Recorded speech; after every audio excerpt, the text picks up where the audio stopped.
classic hits and today's biggest tunes. Six Sounds Radio. It is Six Sounds Radio, and I'm going over to the phones because one of my favourite guests is joining me today.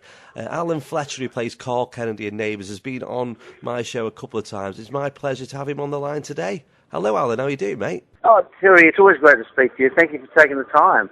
Back in the UK and having as usual, a brilliant time with some nice sunny weather in London. Yeah, it's raining up here in Stoke. What a shame. But what are you in the UK for, mate? I'm actually doing some work for a charity called Blue September. I did it last year as well. It's a men's cancer awareness charity, and at the moment about robotic surgery. Actually, it sounds a bit dry, but it's actually a breakthrough surgery for prostate cancer that's actually reducing a lot of those nasty side effects. So it's very interesting stuff, and it certainly means a lot for a lot of men. I know that.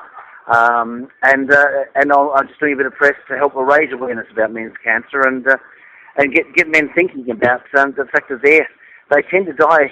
About 60% more men die of cancer than women. So it's something we really need to raise some awareness about.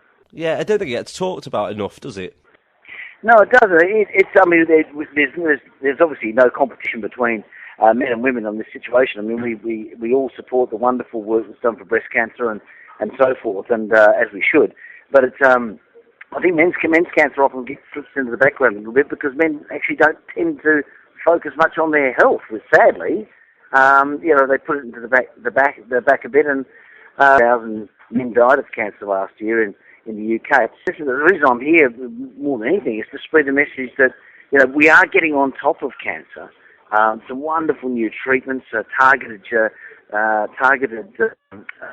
radiation therapy by a new method called Calypso, and all this fabulous new technology which is actually helping us to beat cancer. And if people really get on board and donate money and to cancer research and think about it, I reckon we could be one of the last generations to actually suffer the blight of cancer. That would be amazing. You were here in the UK last year, of course. You did your bit for charity, but you did a few shows, didn't you, around the country? And it snowed really badly, as I remember, because I was going to come down to one of the shows. Yes, we had a terrible time with the weather. It was on that last tour, the country got shut down in certain places. I know we had really struggled to actually get into Edinburgh, and we had to be cancelled out of Canterbury. So it was a unseasonal blast of cold weather. But we all know it happens, and it's just something to be lived with, really, isn't it? Because a lot of people think it's just hot in Australia all the time, but you did mention last time, obviously it's cold in the winter, warm in the summer, but the season's a different time of year. Yeah, well, Australia's a country where it's 4,000 kilometres from the top to the bottom. So, the Melbourne, where I live down the bottom there, the weather in winter can actually be very, very bitterly cold, in fact. We're filming Neighbours out there in the street in pouring rain and temperatures not that much over 0 degrees. So the television cameras tend to trick the viewer of Neighbours and make it think it's sunny all the time in Erinsborough, but it isn't, that's for sure. There's a band from Stoke-on-Trent called All the Young who've just done a tour for a month in Australia, and you should check them out. I think you'd really like them. All the Young? Yeah. Oh, I'm always on the hunt for fresh new indie music, so I'll definitely check them out. Yeah, you should do. Last time, of course, you came over to do a few gigs, and we've been playing a couple of songs. Some have been around for ages, like So Wrong. Have you been writing anything new?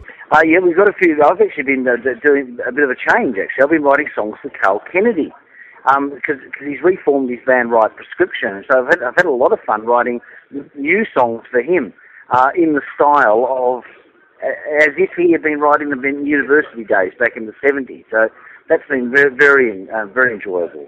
But I appreciate you playing some of the waiting room music, and the boys and I have been a bit slow about producing too much new music, but the stuff we have produced still goes very well with the audiences. You do some covers as well. You obviously do You'll Never Walk Alone, being a big Liverpool fan. Did you get a chance to watch the game at the weekend? Well, sadly, I was in the air. I actually took off from Melbourne at 10:30 p.m., which was kick-off in the Liverpool Man U game, and wasn't until I landed in Doha I saw the result. I got a text from my young son who stayed up to watch it, and it's a shattering start to the season. I think it's the worst in 100 years.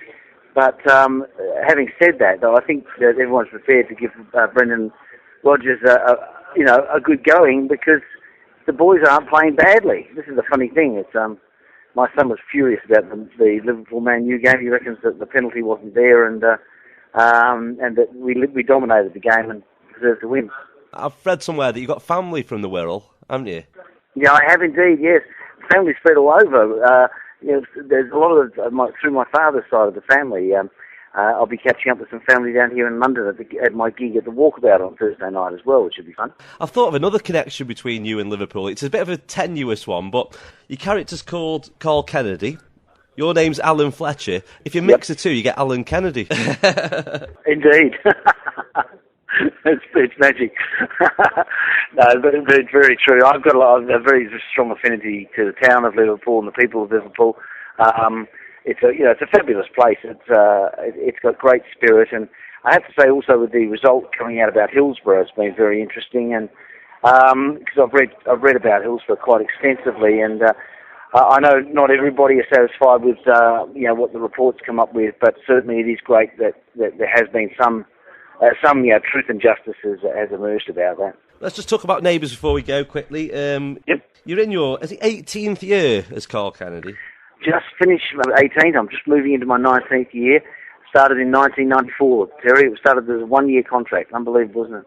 Yeah, it is. And, the Karl and Susan relationship has been, I suppose, the only thing I can compare it to is something like Coronation Street, Ken and Deirdre, how it's been off and on, and it's been so interesting. It's been a very potted history. The fans really want to see Karl and Susan get back together again, and who knows when or if that might happen, but certainly it's something that I would love to see happen eventually.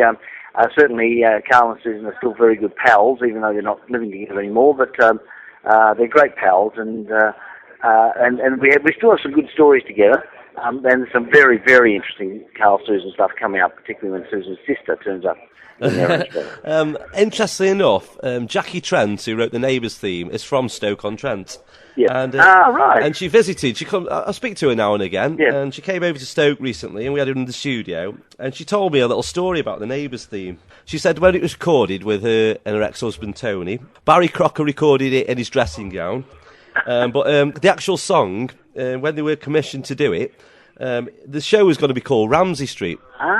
And what it was, Tony and Jackie said, well, it's a show about neighbours, and they literally wrote it in a day. I think she actually wrote the lyrics while she was preparing the veg for an evening meal. So a little bit of a taster of the background to Neighbours. Isn't that fascinating? It's certainly, I'm sure that for Jackie and Tony, I know that the residual checks would be very welcome, and I'm sure they would have been rolling continuously for 27 years. So I imagine it's one of their most successful financial adventures. Yeah, really lucrative. I think they moved over to Australia, and then they were just asked to do it. And like I say, the rest is history, as I said to it.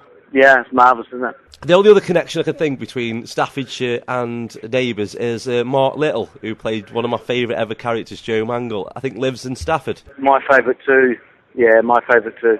Either his agent or his manager's from Stafford, and he was at Stafford recently doing Shakespeare. Oh, really? Was he? Oh, how fascinating. I haven't seen Mark for ages. I loved his character, Joe Mangle. Whenever people ask me what was your favourite ex-Neighbours character, I always say Joe Mangle. It's still great today, but, the Nell and Joe Mangle stories, were absolutely fantastic. Yeah, indeed. Well, it's been brilliant talking to you again, Alan. It's always a pleasure. Thanks, Terry. If any of your listeners are going to be in London on Thursday night, I'd love to see them down at the Shepherd's Bush Walkabout, because we're doing a band gig again to raise money for the Blue September charity. So that's about 8 p.m. down at the Shepherd's Bush Walkabout, if anyone's listening and is likely to be down here. We'll make sure they come down. Well, thank you very much for this. I'll catch you next time you're in the UK. Bless you, Terry. Thanks very much. Cheers for that, mate. Take care. Thanks. Take care, Trot. Thank you, buddy. Cheers. Bye.